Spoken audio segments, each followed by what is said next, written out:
Hola a todos, voy a presentar el trabajo de innovación docente titulado Implementación de una metodología activa para la detección y reactivación de conocimientos previos en educación STEAM. Este trabajo ha sido realizado por Milagros Huerta, José María Portela y María Victoria Requena. Es un trabajo colaborativo entre la Universidad de Cádiz y la Universidad de Sevilla y se presenta en el VI Congreso Internacional de Nodos del Conocimiento. Para empezar, el problema que trata de resolver este trabajo es que la transición entre el bachillerato y la universidad de las carreras STEAM revela una brecha crítica en los conocimientos de los estudiantes. Llevamos años observando una tendencia creciente en el alumnado a una comprensión superficial. Los alumnos priorizan la memorización para superar las pruebas de acceso, pero no llegan a una base conceptual fuerte, sino frágil, y una retención limitada. Además, hay una pasividad crónica, actúan como meros espectadores.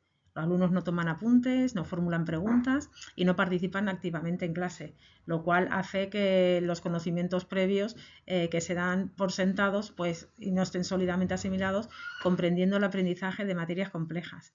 En este caso, nuestra solución que proponemos es activar la conciencia del estudiante. Para ello, pues lo que hacemos es buscar estrategias de aprendizaje para activarlos en el aula y que sean conscientes de que necesitan adquirir esos conocimientos básicos para entender la asignatura. El objetivo principal, por tanto, de esta investigación es que en el contexto de la metodología activa de detección y reactivación de conocimientos previos STEAM se centra fundamentalmente en el cambio de actitud y la autoconciencia del estudiante. Este objetivo se concreta en que hay que hacer conscientes a los estudiantes STEAM de la necesidad imperativa de actualizar sus conocimientos básicos de prerequisito, reactivando los conocimientos previos de matemáticas y física, por ejemplo, para estas asignaturas, necesarios para poder adoptar una postura de participación activa e interacción con el docente y así alcanzar con éxito las asignaturas.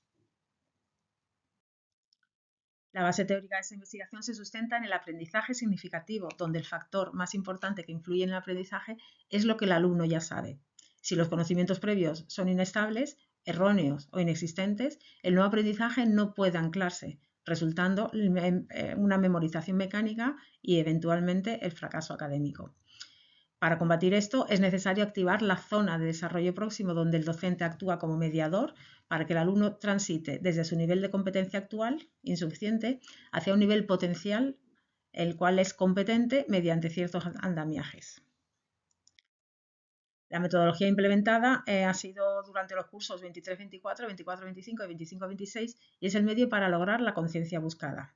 En este caso, pues se manda una tarea a un alumno voluntario, se saca a la pizarra y se le da el rol de profesor. Debe describir verbalmente pues, dos figuras que se le dan, una figura 1 y figura 2.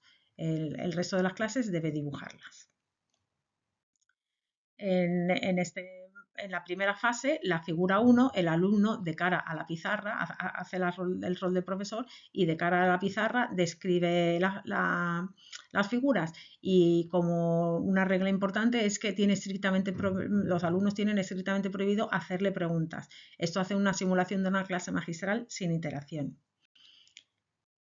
La segunda parte, en la fase activa, el profesor, o sea, el alumno con el rol de profesor, describe la figura de cara a la clase y esto permite la iteración y fomenta que los alumnos hagan preguntas y aclaren dudas. Aquí se muestra un diagrama de flujo de las diferentes fases de la metodología donde hay una tarea en descripción de la geometría, donde en la primera fase los alumnos con la actitud pasiva hacen una serie de dibujos y en la segunda fase con una actitud pasiva tienen otros resultados. Posteriormente a estas dos fases se establece un debate. En la experiencia esta se ha llevado a cabo con alumnos de resistencia de materiales del grado en Ingeniería Mecánica y en Tecnologías Industriales, así como alumnos del grado en Ingeniería Informática en la asignatura de Análisis y Diseño de Datos y Algoritmos.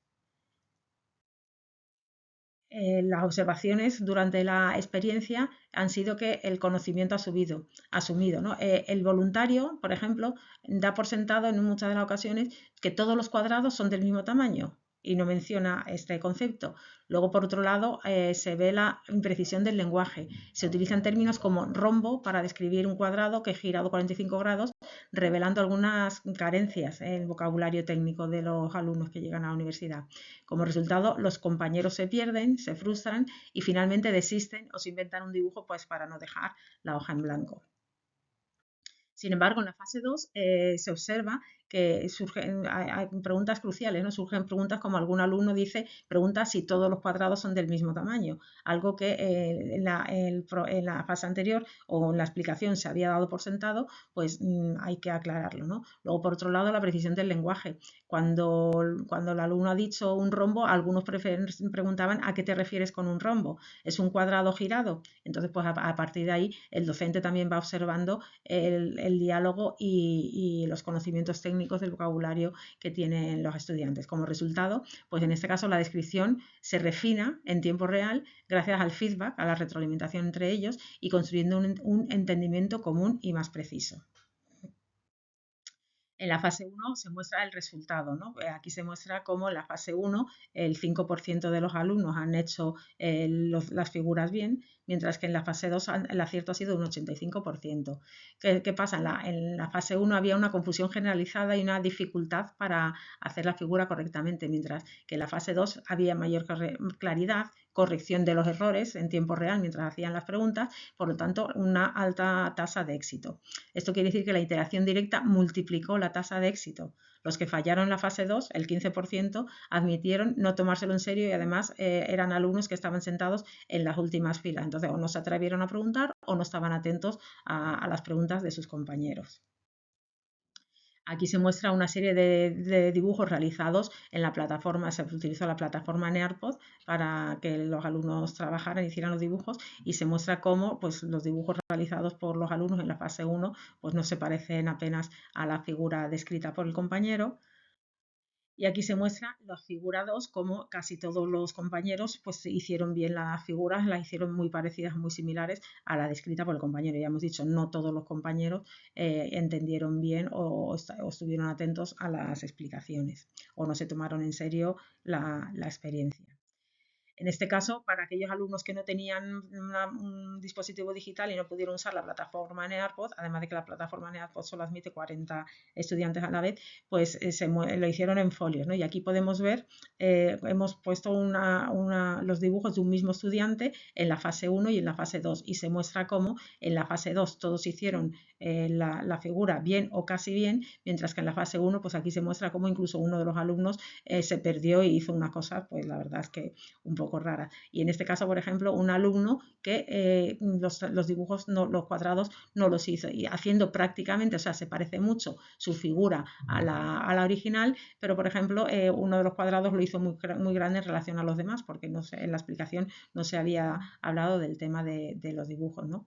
Entonces, aquí podemos comprobar que esta metodología pues parece que les hace ver que es importante, ¿no? estar atentos y preguntar e interactuar con el profesor.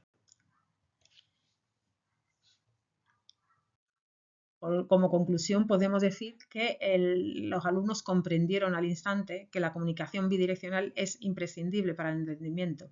Identificaron la frustración desde la fase de no enterarse y hacerse un lío y perder el hilo en una clase real con un sentimiento que muchas veces les lleva al abandono y desconexión durante la clase o incluso ya dejar de asistir a las siguientes clases, ¿no?